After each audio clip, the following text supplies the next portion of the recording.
George S. Clason's book The Richest Man in Babylon. A renowned American novelist and businessman, George S. Clason. He is most known for creating a series of pamphlets about financial prosperity set in ancient Babylonia. The best of these pamphlets were ultimately compiled into The Richest Man in Babylon. Introduction. Why should I care? Find out how to get lucky. There once lived in ancient Babylon a guy by the name of Akkad who was extremely wealthy. He was actually the richest person in the country. When they saw this, two of his childhood pals came up to him and inquired as to how he had managed to amass such fortune when they had to work really hard and barely be able to feed their families. Akkad grinned and informed them that he had once been given the key to success by a wealthy individual in return for his services as a scribe.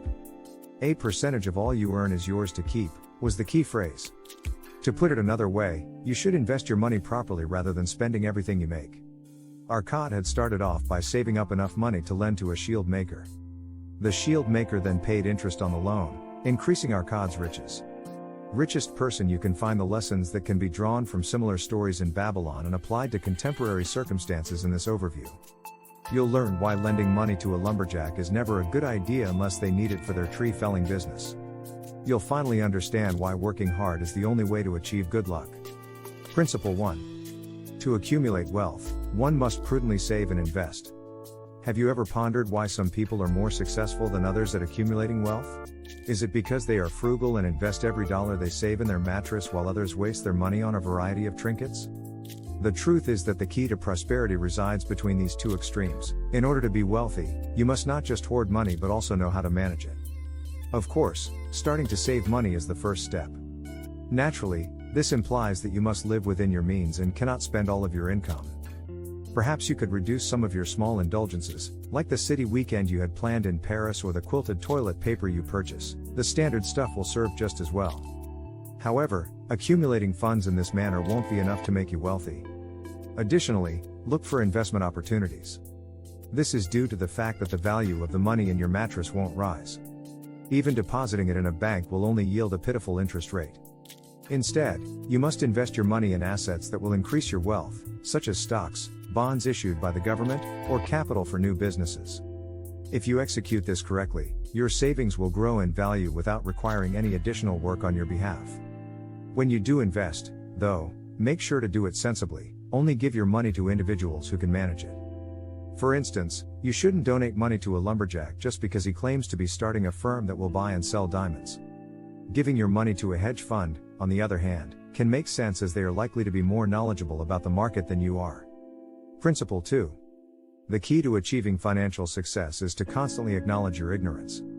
Do you think of yourself as being knowledgeable? Smart even? If so, prepare for a surprise. Knowing how little you truly know and being honest about it are the true signs of wisdom.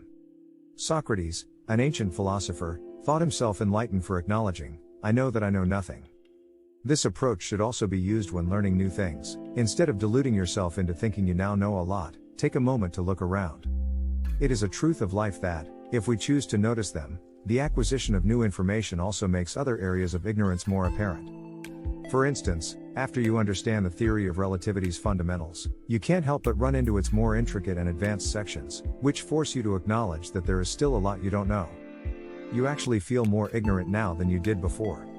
Unfortunately, most individuals are unaware of how ignorant they are, particularly in the area of finance. In reality, research has shown that most individuals find it difficult to employ even the most basic financial concepts, such as compound interest calculation. What's more, they frequently move forward with their limited understanding without pausing to acknowledge all of their ignorance. For instance, several individuals believed they knew enough about investing in risky subprime mortgages to become wealthy via them, but they failed miserably in 2008 because they had not taken the time to study more about their investment. They neglected to inquire about the instrument's longevity and level of risk. If you take the time to learn finance, you can profit from the indifference of those who chose not to. For instance, you might be able to recognize profitable transactions with them or invest chances before others do. Principle 3. Wealth can only be amassed gradually through a process of trial and error. A common desire is to get wealthy suddenly. However, there is extremely little likelihood of this occurring, except winning the lotto. Getting rich takes time and generally involves many small strides ahead followed by failures. How come, though? Why does it take so long to become wealthy? simply because the world, especially the financial world, is continuously changing. This implies that you cannot simply choose one wealth building method, such as buying a particular stock, and then sit back and watch the money roll in. Since both the financial system and life itself are incredibly unpredictable, something significant, like the stock market tumbling, will inevitably occur sooner or later. This calls for you to change with the times, discover new wealth building techniques, try them out, and probably fail at a couple. And just as you develop your next effective tactic, a similarly significant event will take place. However, as you gain more information via this process of experience and adaptation, your overall capacity for making sensible investments will grow. In reality, this trial and error method is similar to how science advances because unsuccessful experiments can be just as helpful as successful ones. Therefore, if you make a bad investment, say in subprime mortgages, you might learn so much from it that you can later make good investments in the same industry. Be careful not to lose sight of the fact that trial and error entails making mistakes by definition. Don't invest money you can't afford to lose in an area where you're uncertain, since you need to make sure these blunders are little. You'll learn the distinction between earning money and becoming wealthy in the next summary. Principle 4. Make long-term investments so that your money can work for you rather than just working for money to buy the things you desire today. What, in your opinion, distinguishes acquiring wealth from producing money? You probably weren't even aware that there was one if you're like the majority of people. However, there is a crucial difference. While making money refers to the process of working for money, achieving wealth refers to the situation in which money works for you. Imagine that you are the boss of a successful factory and that you receive a very good salary each month. In order to better grasp this, you undoubtedly earn money, but are you getting rich? No, not always. You must go through the procedure of setting aside money and investing some of it for that. You would achieve riches, for instance, if you set aside a portion of your income and invested it in real estate, since your money would then work for you rather than the other way around. The goal of earning money is typically short-term financial achievement. Future concerns are typically secondary to the items you can buy with your next paycheck. However, this way of thinking has a built-in risk. What if the next payment never comes? On the other hand, achieving wealth includes setting longer-term objectives. For instance, the real estate you purchased won't make you rich right away. Instead, you'll need to pay off your investment or wait for it to appreciate in value. It may take some time, but once the investment begins to yield a profit, it will almost certainly continue to do so for the duration of your ownership. Planning for the long term can assist ensure security in the face of unforeseen circumstances, such as losing your work. Principle 5. Making investments that are repaid with interest has the potential to be quite profitable. You very certainly have to pay interest on whatever money you borrow, such as a student loan. On the other hand, when you lend someone money, you may anticipate that they will pay interest for it, and this is one of the main ways that those who already have money might become even wealthier. You must first realize that money is a resource, just like workers or raw materials, in order to appreciate why paying interest is a need. Consider that you wish to open a factory. Which do you require? Naturally, you require both labor and raw materials to produce your goods. Naturally, these resources will cost you money. But you also need capital, funds to use in the construction of the factory. In this respect, capital is a resource like any other, and as such, it needs to be acquired through payment. In the same way that you must pay a salary to draw in staff, you must also provide interest to investors in order to draw in capital. Due to the compound nature of interest, which allows you to earn interest on top of interest, it is enticing for investors to employ interest as a means of wealth accumulation. As an illustration, suppose you invest $100,000 in a new company, and the owner pays you back the full amount, plus 10% interest, on the due date, totaling $110,000. You then make the decision to reinvest the entire sum in a new company under the same conditions. This time, you'll receive the original amount plus 10% interest, or $121,000. Your interest profits have grown. You can carry on in this manner indefinitely and continually accrue interest. As you can see, your money not only works hard for you, but with time, it also gets better and better at what it does.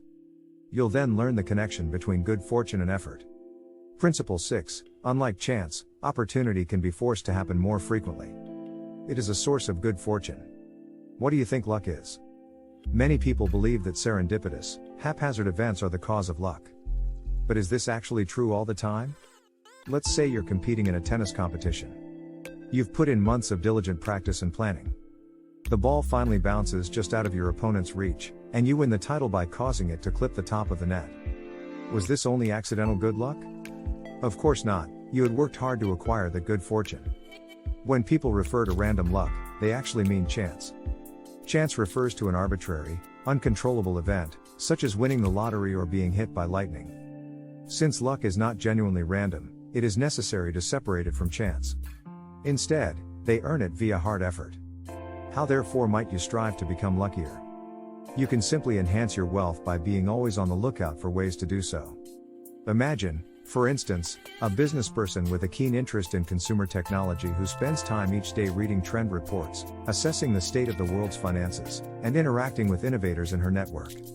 She learns that 3D televisions are going to be the newest craze one day, and later that day she hears from an inventor in her network who has found a way to produce 3D televisions for half the price of traditional models. Naturally, she takes advantage of the chance and begins manufacturing televisions, eventually finding great success.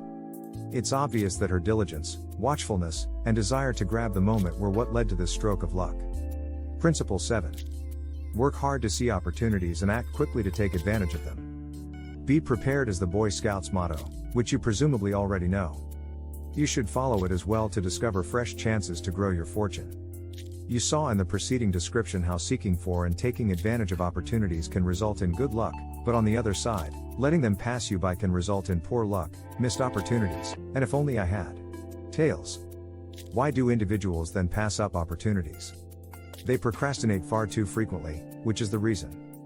For instance, the innovator would have undoubtedly found someone else to invest in their invention if the entrepreneur in the previous statement had chosen to wait for the new 3D television technology to establish itself effectively and get greater traction. You must be proactive and seize opportunities before they pass you by, or you will miss out. You cannot wait for them to come to you on a silver platter. You just need to put in a lot of effort if you want to see more opportunities. Building a network and doing research in the areas you're interested in will help you become more adept at recognizing and seizing chances when they arise. However, keep in mind that, despite your best efforts, rare are the golden opportunities. It could take some time, which is disappointing because it feels like all of your effort is going to waste. But when a chance does present itself, perseverance will finally pay off. Imagine, for instance, that a businessperson has created a radio that uses zero electricity. She puts a lot of effort into perfecting her product before approaching investors to pitch it. Every single prospective investor turns them down for a year, stating, "Who listens to the radio these days?" Despite being discouraged, she persists until an investor realizes that the device is ideal for poorer nations with subpar electricity grids. Her perseverance paid off when the product eventually went on to become a huge success. You'll learn what behaviors lead to financial ruin, and how to avoid them, in the final summation. Principle 8. Make wise financial decisions and avoid taking on debt. Have you ever questioned how some people manage to become bankrupt? Typically, it's just that they make bad financial decisions. How then can you prevent this?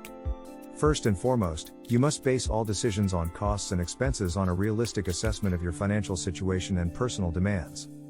Consider how much you might want a brand new, shiny car. You truly don't need it, and getting it would necessitate taking out a sizable loan with terrible terms. Of course you shouldn't get it, but let's assume you do. The majority of your income is currently going toward paying interest. Soon, you'll reach the point where you must repay the principal as well. You take out another loan to cover this one since you can't afford it. You've suddenly found yourself in a debt cycle, so you'd better hope the shiny car is also a good place to sleep. In fact, getting into debt is never a good decision because it prevents you from saving money for investments and wealth accumulation. Instead, you will use your salary to settle the loan. This can be problematic for the creditors as well because it denies the debtors the opportunity to enhance their fortune, which may come as a surprise. Because of this, they become unstable financially, which increases the risk that they may never pay back the debt in full, every creditor's biggest fear. Greece, for instance, owed the European Central Bank a significant amount of money during the most recent Eurozone crisis. Because of the need to pay off that debt, the nation was unable to make long-term economic investments in things like transportation, infrastructure, and education. Without these investments, the nation would never have enough wealth to properly repay its debts. This could result in defaults that are detrimental to both parties. So, in some circumstances, it might be a good idea for creditors to put a hold on debt payments so that their debtors can start over. Final analysis. This book's main takeaway is: living below your means will help you save money, which you can then invest in ways that will earn you interest. You must also realize that by putting in effort and grasping opportunities with confidence, you may make luck come to you. Practical suggestions. Stay within your means. Never take on debt to purchase a luxury item, since it can be quite difficult to pull out of such unneeded debt once you get into it. Save money to get the thing if you must have it, but are unable to afford it. Invest a portion of your income well. Always make cautious not to spend all of your income on things you desire. Part of it should be set aside and invested, such as in stocks or bonds, so that it can start paying interest for you. But make sure you invest your money wisely. Don't entrust your hard-earned money to a newbie or an amateur. No matter how appealing an offer may seem, it is certain to fail if the person handling your money has the necessary expertise. As a result, you should only invest with those that have proven to be experts in their field. Use the link below to purchase a copy of the book from Amazon if you're curious to learn more. I appreciate your attention. Please remember to subscribe, like, and forward this video to your loved ones.